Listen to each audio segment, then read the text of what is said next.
Well, welcome back to Simple Truth. We're trying to pull some simple truths out of the story of David in 1 Samuel. We're in chapter 24, right? We just finished verses 5 and 6 where David announces to his men, I'm not putting my hand, right, against on that which God has anointed, who God has anointed, not going to do it. Because the men are like, hey, God's handed Saul to you, so you need to do something about this, right?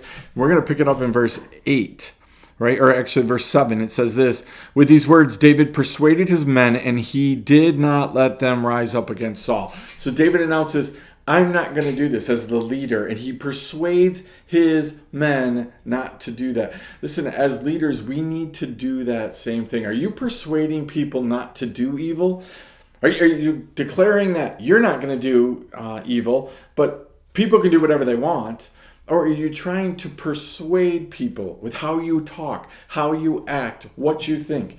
It's really hard to persuade people not to come up against somebody when you're leading the gossip session, right? When you're slandering and defaming somebody, but hey, nope, I'm not going to do anything. No, it's kind of hard. You've already done it. You've already done the damage, right? We have this little tricksy thing that we love to do as Christians. We get the mass all upset and then we come out and say, hey, no, this isn't necessarily what I want, but hey, the group that this is what they voted on, this is what they wanted, right? It's backwards and it's backdoor, right? Church politics, and we play it all the time, right? I'm for you, I wanted you, but the board decided, these people decided, right? Now, if you're a leader, you have the ability to persuade people with your words and your actions.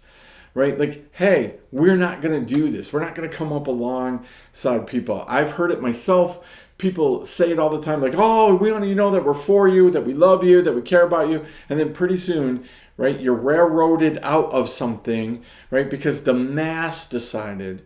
And what you find out behind the scenes is nobody persuaded anybody to do right, right? We didn't even discuss doing right. I've had people say to me, we didn't even pray about this. Right? What we did was we just let the mass take it, and we go with mass justice. Jesus was super clear about that. He was super clear about that with shepherds, man, about the fact that as leaders, you better be leading people right, because sheep without a shepherd do really goofy, terrible things. So we need to make sure, right, that we are leading, that we're willing to persuade our people to do right things. Hey, we'll leave it right there. We'll see you next time right here. Simple Truth.